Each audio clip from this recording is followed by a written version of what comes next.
여러분, 르네상스 시대의 미술을 대표하는 3대 거장이 누군지 아시죠? 레오나르도 다빈치, 그리고 미켈란젤로 부오나, 그다음 라파엘로 산치모, 이 세 사람입니다. 아마 앞에 있는 이름들은 다 익숙하실 거예요. 뒤에 나오는 이름은 좀 친근하진 않는데요.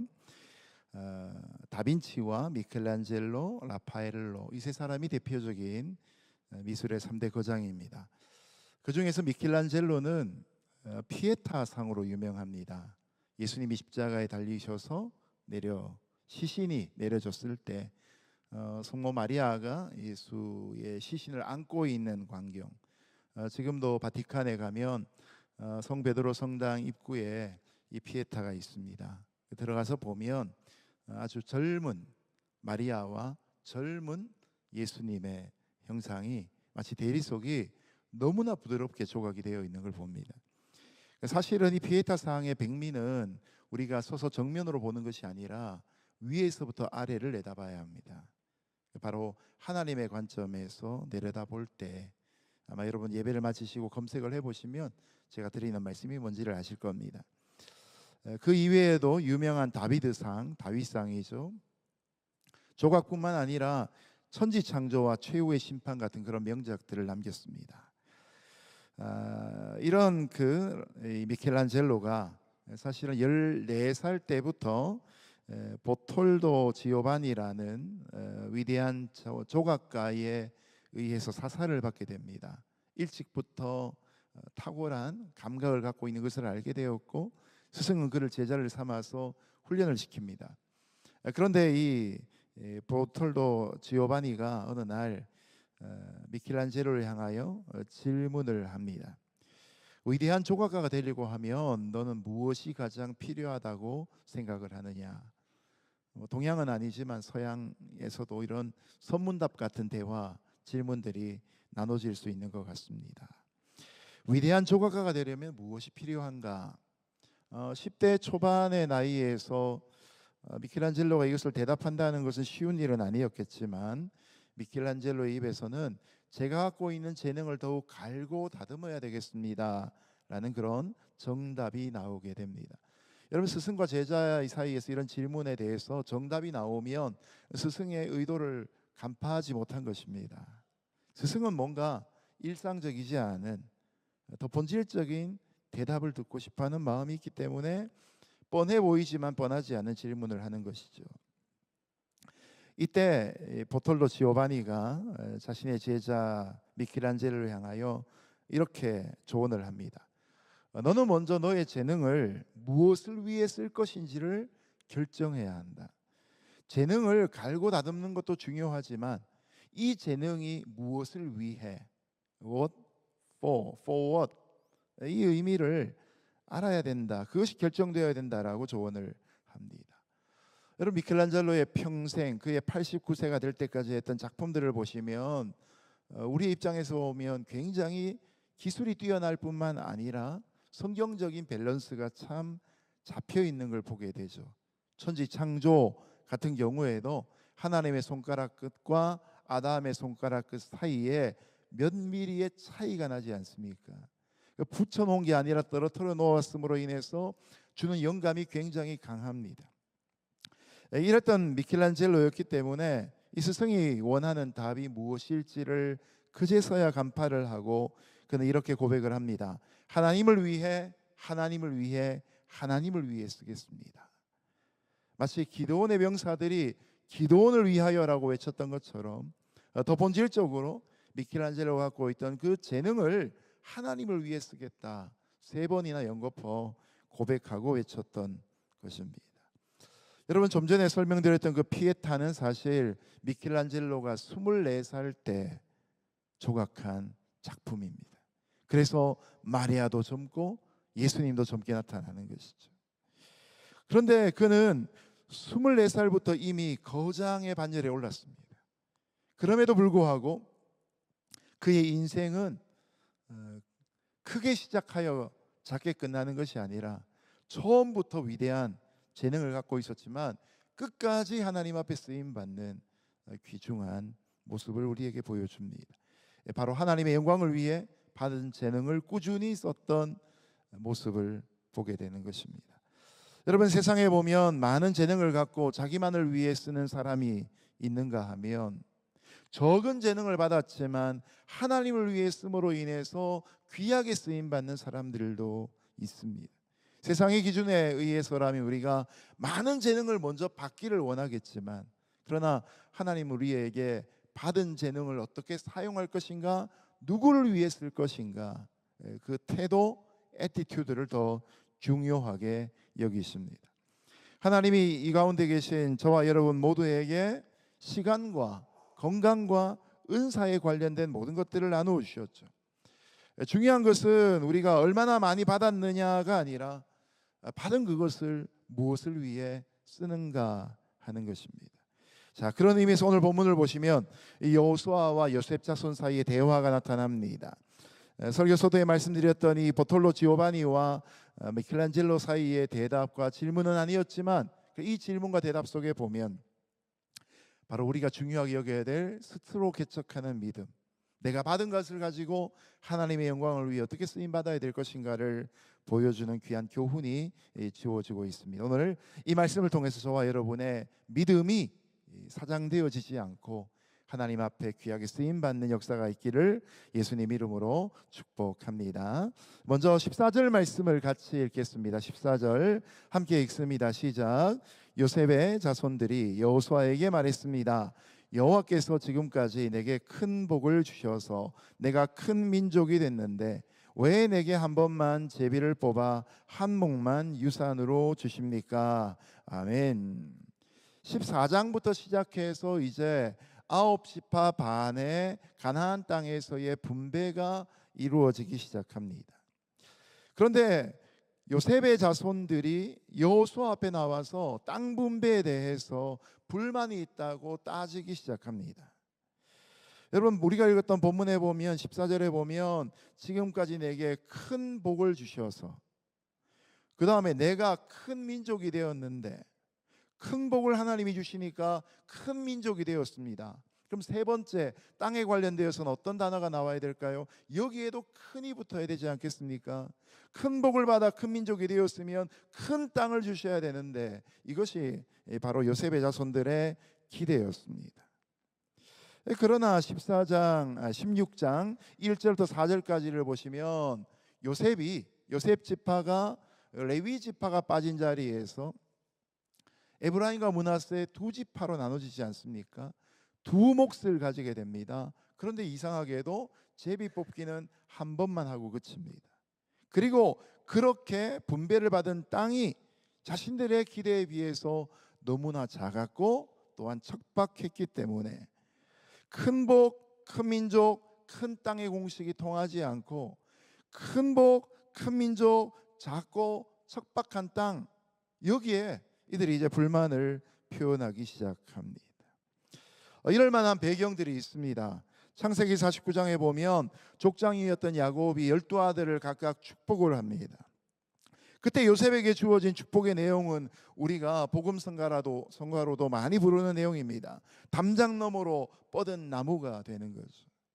담장 너머 가지가 뻗어서 남의 집까지 복이 부어지는 것이 바로 요셉 자손에게 주어진 복입니다.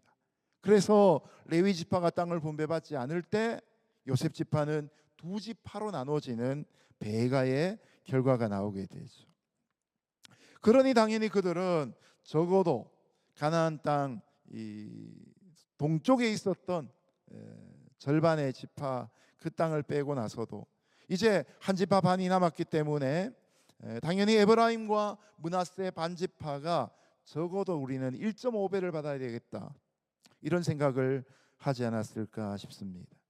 더군다나 민수기 26장에 보면 출애굽한 이후로 두 번째 인구조사를 하는데요, 20세 이상의 남자의 숫자를 세는데 므낫세 지파가 52,700명, 에브라임 지파는 32,500명입니다. 요셉의 후손을 합하면 총 85,500명입니다.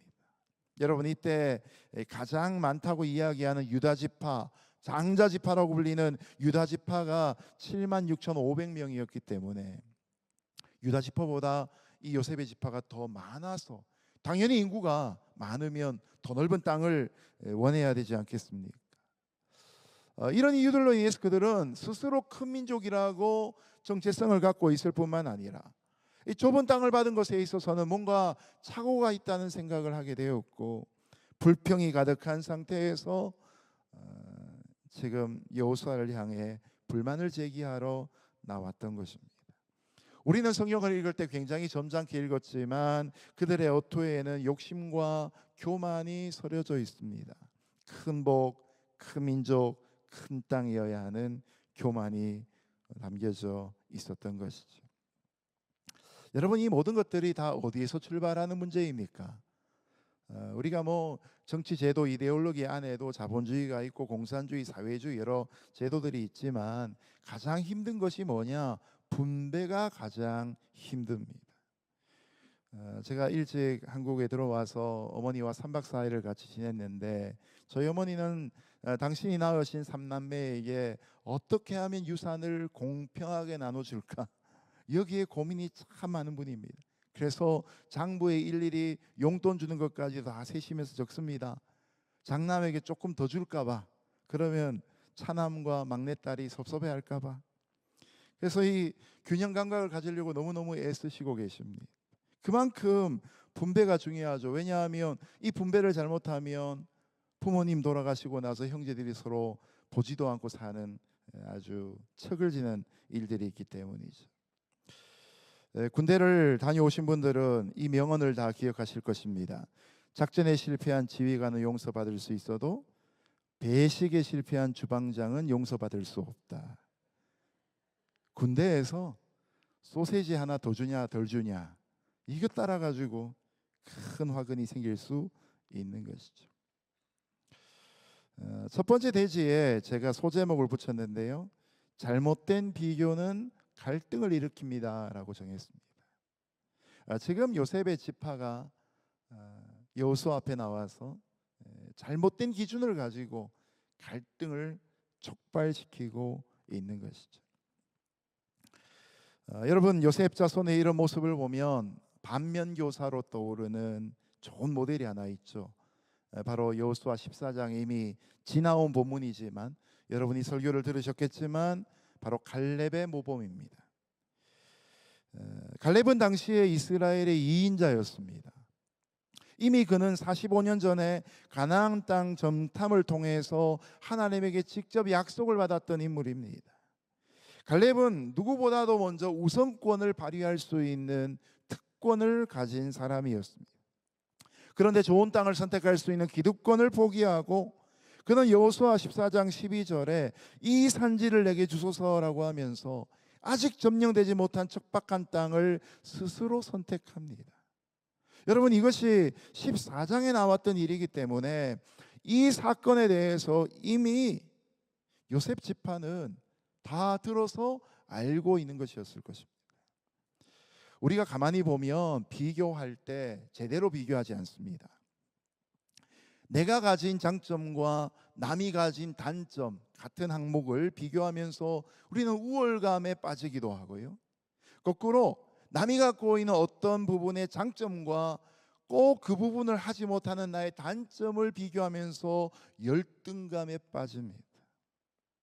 지금 이제 온누리 교회를 떠나 다른 교회에서 사역하시지만 당신은 사랑받기 위해 태어난 사람을 작사 작곡한 이민섭 목사님이 계시죠. 언젠가 한번 서빙고에서 제가 수요 예배 설교를 하게 되었는데 이민섭 목사님이 예배 인도를 했습니다. 그날도 오늘처럼 예배 드리는데 은혜가 충만했습니다.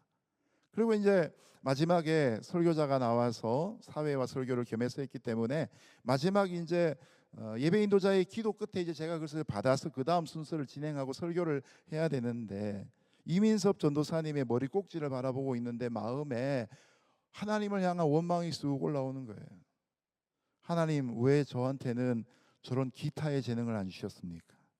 제가 찬양하면 막 청소년들이 눈물을 흘리고 감동을 받고 더 나아가서 작사 작곡까지 하면 참 좋았을 텐데 왜 제게는 그 능력을 주시지 않습니까?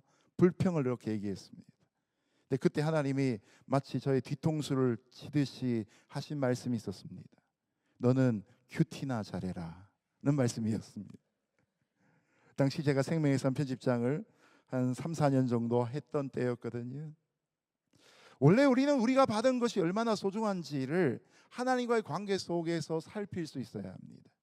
하나님이 모든 사람에게 다 공평하게 똑같은 분깃을 나눠주시지 않습니다. 그러면 달란트와 문화의 비유가 존재하지 않을 겁니다. 어떤 사람에게는 5달란트, 어떤 사람에게는 2달란트, 어떤 사람에게는 1달란트입니다. 달란트라는 그 금액 자체가 어마어마한 것이기 때문에 5배가 많다고 해서 엄청 편애한 것이 아니라 이미 모두에게 충분한 것을 주셨다는 것이죠. 내가 받은 것이 무엇인지를 잘 생각하고 하나님이 이것을 위해서 나에게 무슨 계획을 갖고 있는지를 깨달으며 남과 비교하지 않고, 그래서 남들보다 우월하다고 생각하는 착각에 빠지지 않고, 남과 비교해서 내가 모자라다고 생각하는 열등감에 빠지지 않고, 착하고 충성된 종으로 주인이 내게 맡긴 것을 성실하게 경영할 때 5달란트는 5달란트를 가져오게 되어 있고 2달란트는 2달란트를 가져오게 되어 있죠.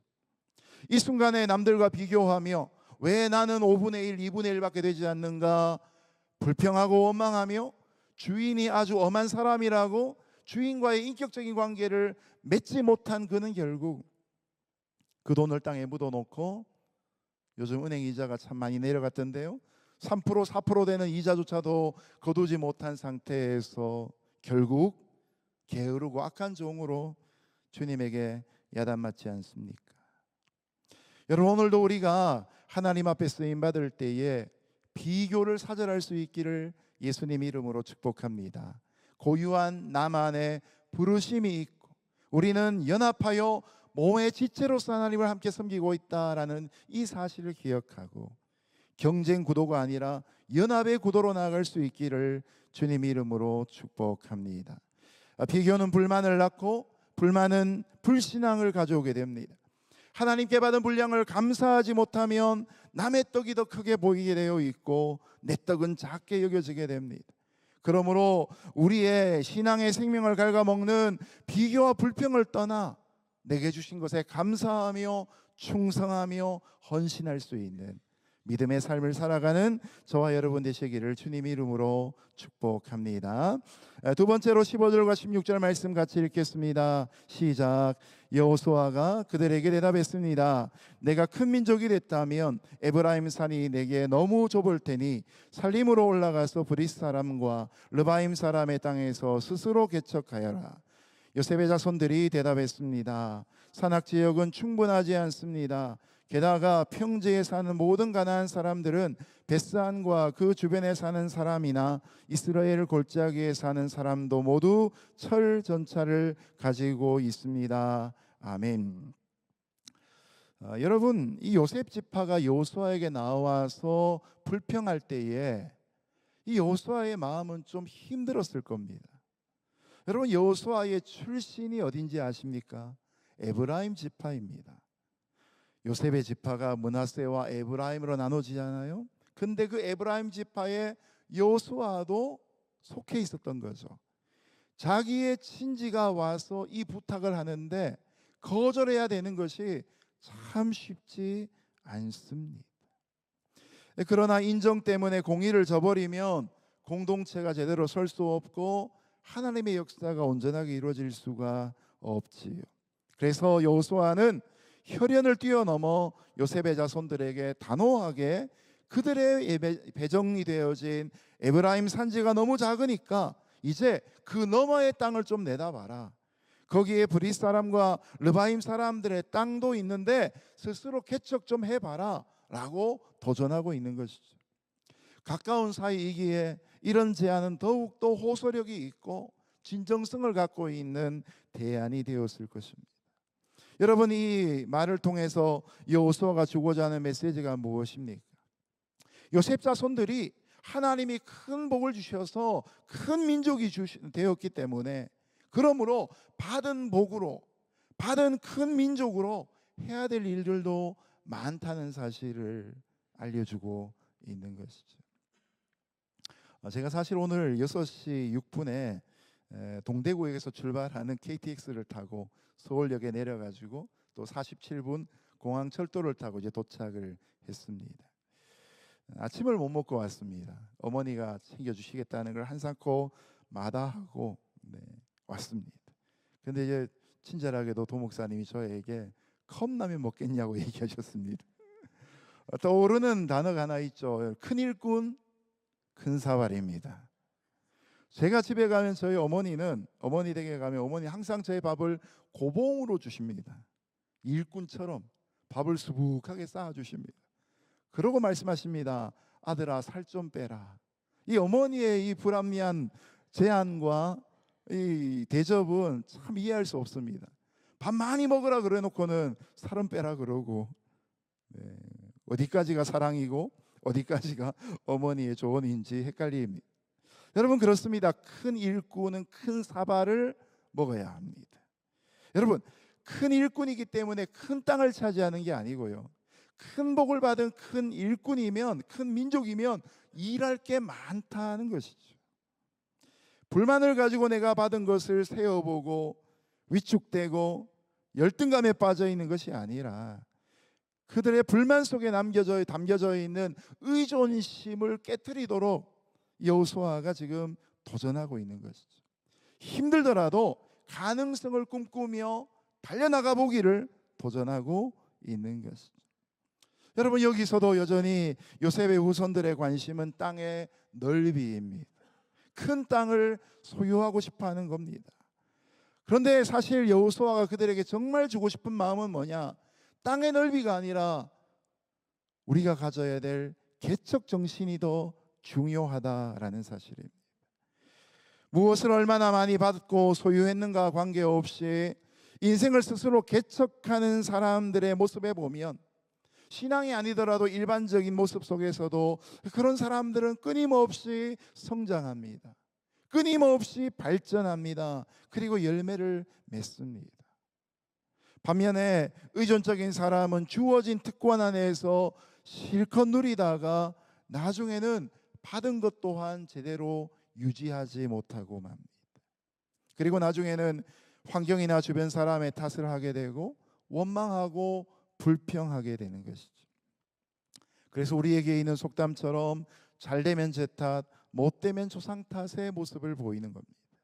여러분, 이것이 신앙으로 그대로 옮겨오면 이런 표현이 되죠. 잘 되면 제 탓, 못 되면 하나님 탓. 이렇게 되면 곤란하지 않겠습니까? 자, 그런데 본문을 보십시오. 요셉 자손이 즉시로 반발합니다. 산악지대는 좁고 평지에는 철 전차를 가진 가나안 사람들이 있습니다 라고 그들은 도전의식을 갖기보다, 스피릿을 불태우기보다는 할 수 없다는 절망을 먼저 선언합니다. 두려움과 안일감 속에서 도전을 회피하고 있는 것이죠. 여호수아가 제안하는 산악 지역들은 자기들의 인구에 비해서 충분하지 않고, 그 너머에 있는 평지 베스안과 이스라엘 골짜기에는 가나안 족속들이 철전차로 무장되어 있는데 어떻게 그 땅을 개척할 수 있냐, 이미 머릿속에 계산 다 끝났고 단념까지 되어버리고 맙니다. 그런데 여러분, 여기에 도대체 큰 복은 어디가 있고 큰 민족은 어디에 가 있습니까? 소유하지 못한 큰 땅을 향한 염원만 남아있지 그들이 이미 받은 것을 세지 못하고 있는 안타까움이 있지 않습니까? 결국 그들의 문제는 무엇이 없기 때문이 아니라 아무것도 행하지 않은 것에 있는 것이죠. 처음에는 우리는 큰 민족이라고 했지만 이제는 우리는 약하다라고 얘기하고 있는 겁니다. 여러분, 이것이 어쩌면 가나안 땅을 정탐했던 12명의 정탐꾼들의 보고 속에서도 똑같이 있었던 모습이기도 합니다. 이런 모습, 이런 원리가 계속해서 우리 시대까지 우리의 믿음 생활에 도전하며 신앙생활을 허물어뜨리며 게으르고 악한 종으로 몰아가는 이중적인 태도로 존재합니다. 은혜를 받고 감동을 받을 때에는 내가 하나님 앞에 큰 민족 되었다고 자랑하는데, 정작 일을 감당해야 될 때에는 큰 땅이 없기 때문에 일할 수 없다, 안일함과 두려움으로 그쳐버리는 졸장부가 되는 것이죠. 여러분, 이것은 바로 사단의 전략입니다. 바로 왜곡이라는 이름의 전략입니다. 우리가 가진 것을 적게 보이게 만들고 우리 앞에 있는 장애물은 과장시켜서 크게 보이게 만듭니다. 그런 일을 통해 우리의 믿음을 흔듭니다. 그리고 하나님께 요셉 자손이 받았던 담장을 넘어가는 그 축복의 약속의 말씀을 잊어버리게 만드는 일이 나타납니다.